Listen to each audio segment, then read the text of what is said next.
Hello everybody, this is Fernando for the latest Ghosts and Spirits special edition video. Alright, let's go ahead and let's talk about part B, in this case, of my review of the new Zak Bagans Demon House documentary. I already did part A the other day, and that was where I was focusing on all the good stuff, the stuff that really stood out in a very good manner when it came to the new film. That's all I talked about on it. If you haven't had a chance, take a look as well. It's on. I'll post a link for it here below, just in case. A lot of good comments so far, it seems like, from the people that have seen the film too, not just the Demon House film, but then also saw my review. So please, when you have a chance, take a look. I would recommend seeing that first before you see this part of the film, because in this one, part B, I'm going to talk about all the bad things of the new documentary. Not necessarily like bad like it's a bad movie, but bad in the sense that it's more of stuff didn't make sense within the documentary, the kind of stuff that made you scratch your head and wonder, could there be really other reasons for what occurred within the Demon House, including the big elephant in the room when it comes to this stuff supposedly being fake. That'll be the big stuff. That's what I'm going to talk about here. So let's go ahead and let's focus on, in this case, part B of my review of the Zak Bagans Demon House. In this case, all the bad things within the film itself. So first off, yes, let's start off with the very big thing in the room, the big elephant, the one that everyone has been talking about ever since this case first began getting publicity back in the 2010s or so, and it has to do with the family, the Ammons family, that was very briefly featured within the documentary, and I'll explain why in a little bit, but for the most part have been featured in many other items, and it has to do with them purportedly faking what was occurring inside the home so that way they could create something. I don't know if it's for monetary purposes, publicity purposes, or other reasons altogether, but it was doing this, and it was able to then spiral into the big news that you see now with the Demon House, which eventually led, of course, to the documentary from Zak Bagans. So in this case, yes, that's the big elephant in the room, because there's very good, credible circumstances pointing to this not necessarily being true when it comes to what the family experienced. All in all, who knows? Like, I wasn't there, you weren't there. The people that are commenting on it, in fact, I'll include a very good link below that I was researching the other day from csicop.org, and on that one, they go all out. Like, they actually cite several, like many different resources when it comes to their investigation of the home and their very skeptical stance of what occurred there. So again, when I'm talking about the bad stuff within the film, it's not like this was a bad movie, like it sucks. It's more along the lines of, this is what's troubling me when it comes to what was being discussed in the film, because a lot of it points to this. Did the family fake it? Here are the reasons why, excluding with the link that I mentioned, why a lot of people believe that yes, they were faking it, and unfortunately Zak ended up getting involved within it here. All of this stuff is alleged, by the way. Again, there's no proof. Just like I mentioned, you weren't there, I wasn't there. All it is just people investigating to this very day, trying to come up with their own conclusion. But again, no hardcore concrete stuff. But yes, these are the reasons why people believe, and this is why it was troubling me afterward when I was seeing this information after I saw the film itself. For starters, when all of this was happening in its heyday there in there in terms of the hauntings, the family, curiously enough, allowed no investigations, no single investigations at all. None that I could find. If somebody can find one online, please, post it in the comments, include the link if you can for it as well. Because normally when you have something like this, you would expect, like, let's say, somebody to be able to say, I need help. Are there ghost investigators out there that can assist me on this? Is there anybody that can help, let me know what's going on? Something along those lines. And I'm pretty sure that in that area, there in Gary, Indiana, there would be a handful, if not within the city, in the state itself, a handful of these investigative small groups that would be happy to do so, spend overnight, maybe even stay several days to try to find out what's going on within the home. No doubt they would bring in all the right equipment, everything they could to make sure they could find the evidence they needed to point them in the right direction. Exactly just like, let's say, Zak would do with Ghost Adventures, where he would go with his group to one specific spot and then try to find what they could. But curiously, there were no investigations allowed. But if you wanted to take things even further, what were allowed were media, like in this case, news reports, anything involving journalists or the usual news channels, the stuff that focuses like on the 10 o'clock news.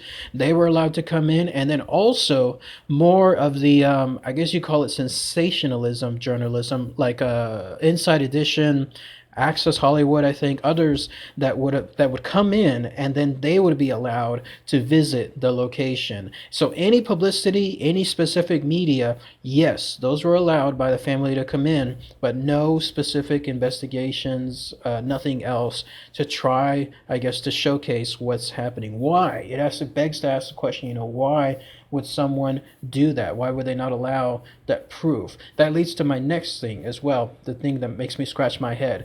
There's no video in terms of what happened of all these hauntings. The family lived there again in about 2010, I think, for about a year or two. Somebody quote me, don't quote me on this, but somebody try to find, if you can, like what was the specific time period.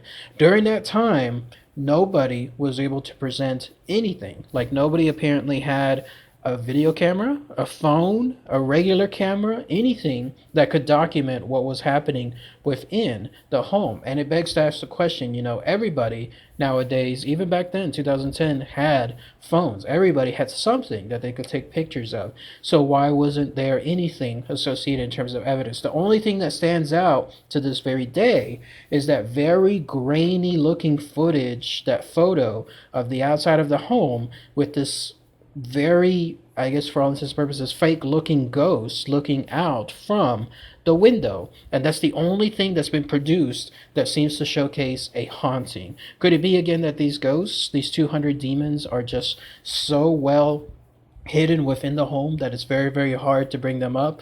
Well, possible, but at the same time, considering the number of circumstances that the family claims that this was happening, then that brings up the issue of why was there no documentation. It ties in again to no investigations allowed, because if, just in case, they were and they found no proof, maybe after one investigative group, second investigative group, third one, what if they weren't finding anything? That's going to lead later on to something else on that I'll talk about with Zak. Another thing that had me troubled was this. According to the info that I provided on the link, it stated that the family was actually having trouble, I think it was paying rent within the property, something along those lines. Like they were trying to, according to this article, to try to find a way to get out of the lease.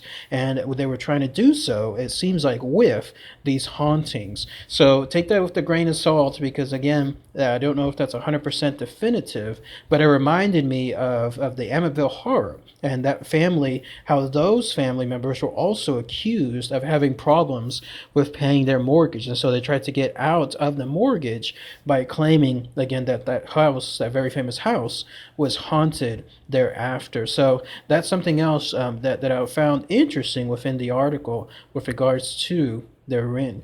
Another thing that really stood out, and in this case involving other witnesses outside of the family, people that interviewed some of the psychologists that in turn took a look at the kids and seems, to analyze them, they in turn stated that the children almost seemed, as coached is a strong word, but it's almost seemed like whenever they were prompted to state anything in terms of the haunting, they in turn gave stuff that seemed, again, coach stuff that seemed like it was a ready-made answer on, and in some cases when they were challenged on it, it was almost like they were trying to remember what to say, and then when all things failed, they would, again, according to the article here, they would make it seem like they were just getting possessed, and that's why they were having a hard time answering the questions for it. This is coming straight from some of the psychologists that in turn reviewed and looked at the children to try to discern exactly what was going on. And then the famous scene, the one involving, I guess you call it the climax of all the experience that the family had, where the little boy was apparently walking on the wall and then going up to the ceiling because he was being possessed at that time in front of others. Well, one of the people that was there stated, again within the article, that yes, the boy was walking up the wall, but it was with, in this case, the help of the grandmother, because she was holding his hand, pressing against him as he was walking up the wall, providing him support. So in this manner, when he was quote unquote walking up the wall, he was basically using his grandmother as leverage, and then he did like a little flip to land in front, and then that way it made it look like, this was an out of the world experience. But for the skeptical person, it instead looked like it was something else more realistic. It's up to you to decide, again, because with regards to this information, there's only witnesses happen to be there within that room. One witness is stating something, the other witness is stating something completely different. Who knows exactly what happened, but that's just another thing as well. And if you wanted other witnesses to state what's happening within the home, why not go to the owners themselves? This was even covered within the Demon House documentary itself. When Zak interviewed when Zak interviewed the actual owner of the property, he stated that he's never heard of any history of the place being haunted. In fact, his exact quote, if I'm not mistaken, was, "Well, this is a new one to me when it comes to all this supposed hauntings," because he stated, no one else before seemed to have any issues associated with the home. It was only when the family moved in, and then interestingly enough, no one else after experienced anything too. Yes, indeed, there were new renters, new tenants within that home after the Ammons family left, and yet none of them stated that there was anything haunting about the home itself. No demons, no possessions, nothing along those lines. I think there was a point too where Zak, because in his skeptical mind, he was trying to see if the owners could outright state that if this was made up, but of course they don't, they're not going to say that. But he was stating that still, it's kind of hard to him. It's kind of hard to believe that with all this stuff happening to the family, that it was not happening to any of the previous owners or the owners afterward. So very, very interesting stuff. Something else too that I tried to find in terms of other witnesses. Yes, the documentary does cover the police visiting the location, but it pretty much just focused on that weird feelings that, the police would get, that they would feel unsettled around the home, that they would try not to visit that location. They would try to get out in a hurry if they could, if they did go inside. But someone can find this, let me know. There's no links, nothing in terms of, like, let's say something actually truly bad happening at the home, like in terms of murders or in terms of let's say missing bodies being found within the home itself. Nothing like that. So I tried to see if there was any police reports about that stuff, even the link, I tried to see if it was within there, but no, nothing seems to point towards that direction either. But if someone can find it within that home, let me know. I think the owners, the guy again that's saying that this is a new one to me when it comes to the house being haunted, you would think that he would say something like this too, out loud. I mean, it was that responsibility. I think there's a certain rule when it comes to that stuff, when it comes to like there being a pretty bad history with the home, whoever the new tenants are, to let them know of what's happening. But here he had a chance to say it to Zak, and he did not. And then also some of the other tenants, that didn't experience anything, I'm sure they might have had a chance to look up the information on the home if they felt that something was wrong with the home itself. But no, there was nothing, no police reports, nothing else at all. And then finally, with regards to the family, this was interesting too. and I mentioned this earlier, the reason why they did not really talk in the documentary for the Zak Bagans film is because they, in turn, were already working, I think, for several years with producers for the film rights to make a film out of their experience. This ties into the idea that this is all being done for monetary purposes to try to get something going on in terms of let's say, a good amount of money coming in, royalties, whatever is the case in terms of a new movie, a TV series, sequels, stuff like that. And so there's even a part in the film where one of the producers, I think it was one of the producers from The Conjuring or one of the other horror movies. They're all kind of like the same nowadays when it comes to this horror type stuff. But yes, that they were threatening Zak in a manner on their phone, telling him, don't make this documentary because the film rights are already being used in the future, but Zak was, of course, having none of it. It's a pretty interesting part. It's kind of like a behind the scenes moment in the film that shows, I guess, the battles that happen between various production companies. But in any case, the family themselves are locked tight. They're only working with their, I guess, media agent, whoever that is, to in turn work with the producers. So that's why they were not able to talk anything within the documentary. So that was pretty interesting too. It ties in again to the fact that they would give interviews, but only to the media, only to the publicity, the journalism companies, as opposed to, let's say, investigators or anyone else out there. So at least when it comes to the family, lots of interesting stuff now that raises eyebrows, that makes you scratch your head. Is this faked? Is this not faked? Is this something just done for monetary purposes? Is it for publicity? Are there other ulterior motives? Or, at the end of the day, could it actually be a real haunting? If so, kind of interesting that it only focused on that family themselves, and of course some of the relatives that also had their experiences, and the film documented this too, that had their experiences with these ghosts following them to their locations. But again, no one else around either. So very, very interesting stuff. It makes you wonder exactly, what the true answer is, and all the indications seem to point to one thing. But at the same time, again, we are not part of that family. We don't know. We don't know what happened. So who knows if there's 100% truth, if it's 50-50, or if it's fake altogether. Now, as far as Zak's end, here's the other thing on his part that made me scratch my head, that made me again raise eyebrows.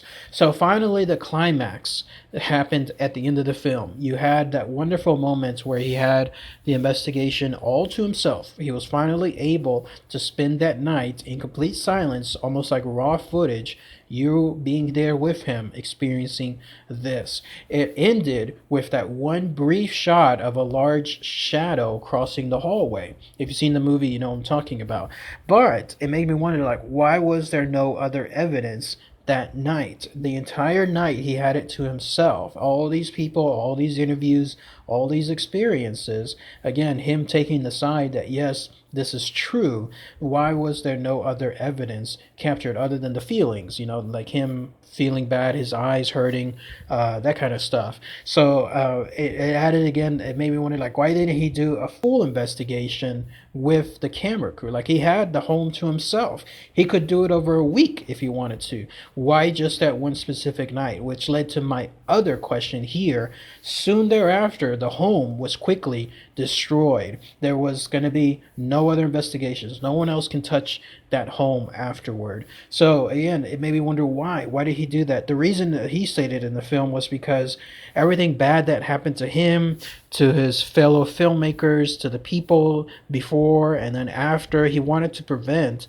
these demons from being able to create more harm. So he wanted to destroy the home to make sure that none of this could impact later on. At the same time, though, it begs the question, could it also be because if people went into the home and they found that nothing was happening within the home itself, quite convenient, know that now there's no home to actually try to prove that there's stuff or there isn't stuff there so quickly afterward. Like, it was just Yes, it's very convenient when it comes to that idea. That why wasn't the home kept as is? Why did he investigate it for an entire week? Why did he bring others within the home too to try to find out what occurred? He could have had his entire like year taking up the home to try to find the most definitive proof ever when it comes to ghost experiences. Like his whole series is about trying to find the best evidence possible. The tragedy, though, is when he visits these locations, he only has a very short time to do so. Here, he finally has a house, an actual home that he owns, that he could take as much time as he wanted, and it is like the mecca of all haunted homes. 200 demons. Take your pick when it comes to trying to find ghost evidence. Like he would have had the best evidence possible. He could have set up cameras throughout every single room, have it like a not a pay-per-view but something where you could log in as a viewer every single night and try to find something happening within the home. Can you imagine that? Like there would have been a website probably. You could have clicked on it right now and then seen live footage within the home to try to see what occurs, maybe find something there. But no, it was so conveniently and quickly destroyed thereafter, thus again for the notion being that hey, this is all being done to protect people, but no, maybe something else, an ulterior motive could be too. And then also all these other circumstances that Zak was summing up within the film that were happening to people, like people getting cancer, people getting into accidents. I think there was some other person that experienced like some kind of burn in their arm. There was the doctor who was also having medical problems, his organs apparently like all of them shutting down. All of it could be tied to the home, and then whatever occurs, you know, all the bad spirits that were attacking them specifically for it, or taking another stance, it could just all be a coincidence. Bad things happen to people all the time. Like I'm sure somewhere else within that city, someone else was getting cancer who never visited the home, let alone never heard of the home, and yet they still, you know, got something like in terms of this cancer within their body. Some other people get into accidents again without experiencing the home, you know, visiting the home or trying to, you know, find out what's going on. So it begs the question, you know, all of this could be coincidence, or could it be truly tied to the actual home itself? So who knows? But that's at least the arguments that I felt whenever I was looking up the information, and then I saw the documentary, and then made me wonder, you know, again, what is on Zak's end? Like, why did he do this stuff? Why did he do that stuff? So, all in all, though, it kind of sums up on the bad things for this documentary to three things. Either A, both what Zak experienced and the Ammons family experience are completely real. They both happen to be experiencing the same exact thing, 100% true on both sides. B, one party knows that it's fake, and the other is truly experiencing real things. It could be Zak, it could be the Ammons, or it's switched. And so that way, one party is leading the other party on, and then in the form of like groupthink or something else, you know, they're thinking that yes, this is truly what's happening. Or C, both parties know that it's fake, and then that they're just trying to create something else out of it. I'm really hoping that it's not part C. I don't think so. I think it's part of a little bit of B, kind of like from both sides when it comes to what's real and what's fake. Not everything is 100% real, and not everything I think is 100% fake. So I think it's more along the lines of B, but that's at least my summation for it. But yes, that's all the information that I could come up with when it comes to all the bad stuff, the stuff that truly, again, makes me wonder, did this really happen? Why did this happen? The stuff that raised my eyebrows for this documentary. What do you guys think? Was there anything I might have missed that you also felt was pretty bad within the film itself? Please post those comments below. Let me know as well if you have seen the movie too. Otherwise, what do you think about it? I mean, is it a something that you were waiting for the longest time in me, and like just like myself, and then realize what a great thing it was? Because it is a good documentary. It just leads to these questions afterward. But still, it'd be interesting to hear what your own review is of this documentary for Demon House. All right, everybody. Thanks again as always. Take care. Bye.